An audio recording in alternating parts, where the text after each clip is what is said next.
Des imams et walimans, un spécial séminaire sur l'importance de l'arbre pour le développement durable. L'initiative est de la Fondation Mohamed VI des oulémas africains, section Togo, en collaboration avec l'Union musulmane du Togo.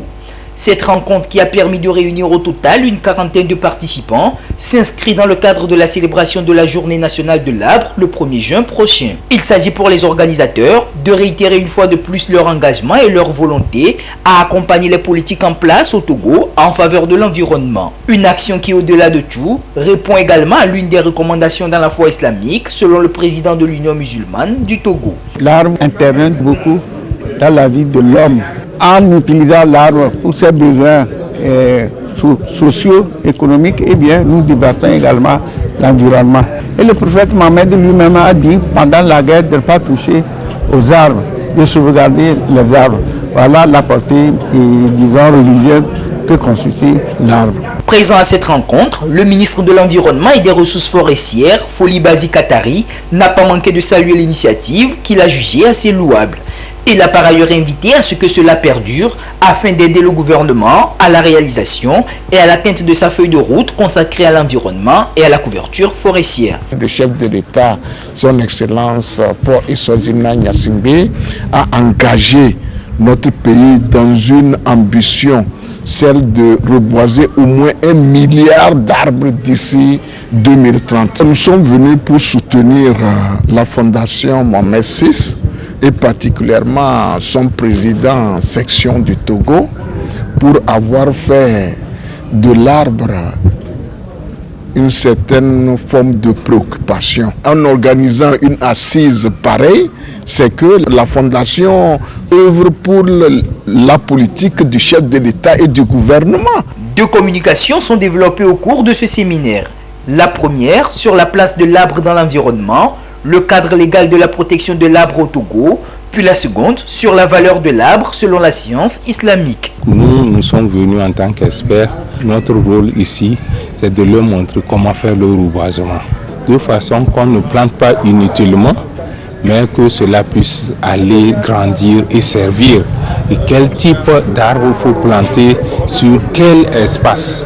Et tout ceci de façon à pouvoir avoir de grandes forêts demain, mais des forêts adaptées à l'aménagement du territoire et des forêts adaptées et à l'intérêt même de la communauté.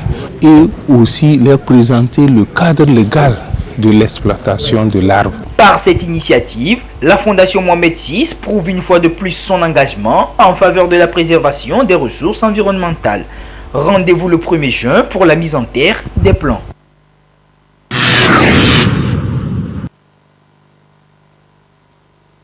2012-2022, 10 ans déjà que le Centre Ouest africain de services climatiques et l'utilisation adaptée des terres WASCAL a vu le jour. Dans le cadre de la commémoration des 10 ans de vie de l'organisation, représentants des institutions internationales, universitaires et acteurs de défense de la cause climatique et environnementale se sont réunis depuis 3 jours à Lomé pour des travaux. Il s'est agi durant ces 3 jours de réfléchir ensemble afin de trouver des réponses concertées face aux problèmes liés au climat, mais aussi de faire le point sur les grandes réalisations de la WASCAL à ce jour. Pour une institution, une organisation internationale, nous avons eu d'énormes progrès dans la mise en œuvre du concept même de WASCAL dans la sous-région.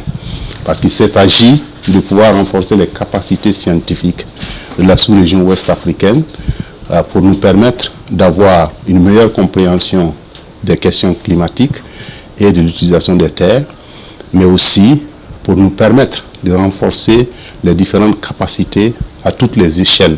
Le centre de compétences qui est basé à Ouagadougou, avec des équipements scientifiques modernes qui servent la région, où nous pouvons donc simuler les effets des changements climatiques, non seulement en regardant les données historiques, mais aussi en projetant sur l'avenir. Nous avons identifié les points sur lesquels nous devons nous améliorer et les points sur lesquels nous allons innover pour permettre d'avoir une institution de plus en plus forte au service de la sous-région, au service des États, au service des communautés. Honorant de sa présence à cette rencontre, la première ministre, chef du gouvernement, Victoire Toméga Dogbe, n'a pas manqué d'exprimer toute sa gratitude, ainsi que celle du gouvernement, pour les œuvres accomplies durant ces 10 années par la WASCAL, ici au Togo comme ailleurs dans le monde. Elle a par ailleurs fait cas des défis mondiaux que représente à l'heure actuelle la menace climatique, avant de saluer les actions du Togo visant à promouvoir l'environnement à travers la mise en place de politiques adaptées. La problématique du changement climatique demeure un défi, un grand défi que nous devons relever ensemble. Décideurs, chercheurs, organisations non gouvernementales, secteur privé, en vue d'une résilience plus forte au profit du développement économique et social en Afrique. Dans notre pays, le Togo, nous sommes véritablement dans l'action. Dans l'action pour trouver des réponses aux risques climatiques majeurs, notamment avec une gestion plus efficiente des inondations et une meilleure protection côtière. Et donc avec la contribution du projet WACA, projet de gestion du littoral ouest africain, nous sommes donc dans cette dynamique de protéger nos côtes, notre côte. Nous sommes dans l'action aussi pour réussir le programme de mobilité verte à travers, par exemple, la mise en service de véhicules électriques. Nous sommes dans l'action pour mener à bien la réforme de la législation environnementale avec notamment l'élaboration d'une politique forestière nationale. Et nous sommes dans l'action pour mettre en œuvre de grands programmes décennales de reboisement national que nous avons lancés en 2021, que nous comptons accélérer cette année, mais en comptant sur la mobilisation de tous et de toutes. Je voudrais adresser mes chaleureuses félicitations à Wascal pour ses 10 belles années d'existence et pour le chemin déjà parcouru. Et je voudrais émettre le vœu que des avancées encore plus importantes soient obtenues en vue d'un développement inclusif et durable au bénéfice du mieux-être de nos concitoyens. Pour les premiers responsables de la Wascal, l'heure est également à de nouvelles perspectives. Ainsi, à l'issue de ces 3 jours de travaux, des recommandations ont été faites. Créée en 2012 et comptant à ce jour 11 pays membres, la Wascal est le fruit de la coopération germano-ouest-africaine pour le changement climatique. Démarré le 24 mai, les travaux de cette rencontre ont pris fin ce vendredi 27 mai. La pose d'une première pierre pour le démarrage des travaux de construction des bureaux de l'association au Togo a été faite par la chef du gouvernement.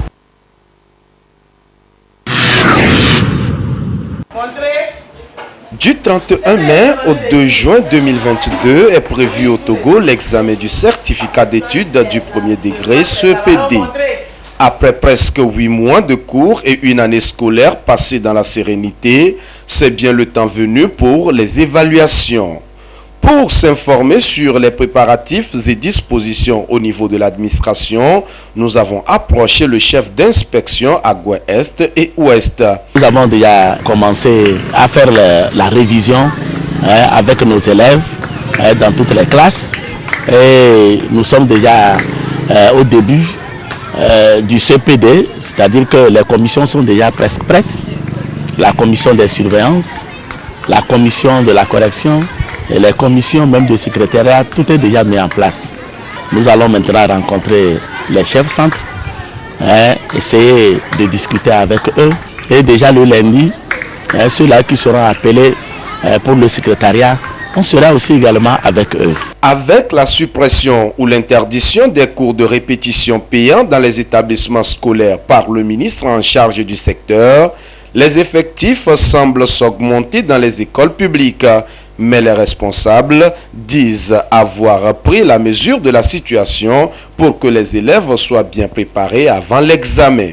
Un enseignant qui prend sa classe et après les 5 jours de classe se permet de prendre un samedi pour une répétition, c'est antipédagogique. Les résultats que nous avons eu au premier trimestre, au deuxième trimestre, nous ont convaincus qu'il n'y aura pas de changement. Plutôt même, il y aura un changement positif. Donc jusqu'alors, tout est bien préparé pour le CPD. À quelques heures de ce premier examen dans le cursus scolaire au Togo, l'on donne des conseils à tous les acteurs. Au niveau des parents, chaque parent doit savoir qu'il doit être responsable pour la réussite de son enfant. Le parent doit demander à son enfant s'il est prêt pour l'examen. S'il n'est pas prêt, qu'est-ce qui le manque? Il faudrait quand même qu'il fasse en sorte que l'enfant soit dans le bain de l'examen. Et au niveau des élèves, c'est de se sentir libre comme s'ils étaient dans leur propre école. Avant que tu ne quittes ta maison, rassure-toi si tu as pris ton sous-main. Rassure-toi si tu as pris ta carte d'identité scolaire. Et quand tu arrives à l'école, ne pense pas que l'examen serait difficile pour toi. Dis-toi, oui, cette année, j'aurai mon CEPD. Le certificat d'études du premier degré CEPD est un diplôme qui ouvre les portes au secondaire du premier cycle, le collège. L'examen pour le compte de l'année scolaire 2021-2022 démarre effectivement le 31 mai, c'est-à-dire mardi prochain.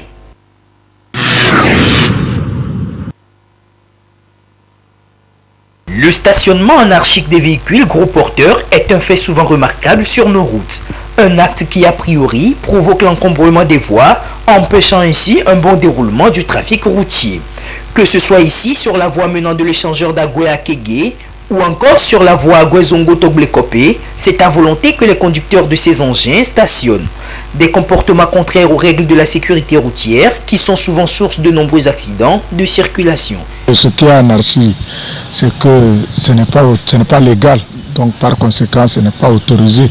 Le stationnement est anarchique sans signalisation appropriée en cas de panne ou sinistre.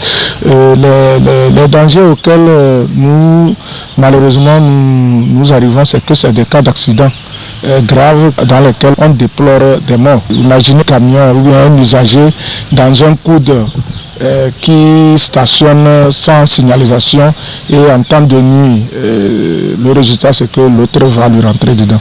Face donc à la recrudescence du phénomène, les autorités en charge de la sécurité routière ne restent pas silencieuses. Des dispositions ont été prises afin de décourager les auteurs de ces actes. À cela s'ajoutent également des sanctions. Au niveau de la division de la sécurité routière, il y a des équipes de patrouille ou de ronde, des binômes de motards de ronde qui s'effectuent sur les grands axes de Lomé, notamment le grand contournement qui est un tronçon très accidentogène.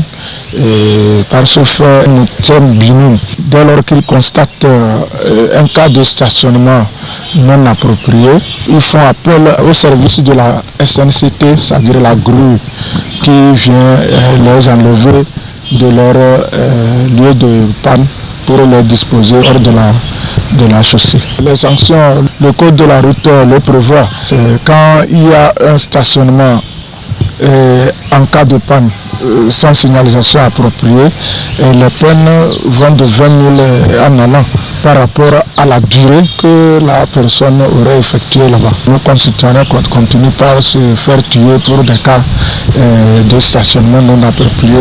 Mais nous œuvrons toujours par nos rondes. Nous avons multiplié nos rondes pour pouvoir remédier à ces cas de comportement.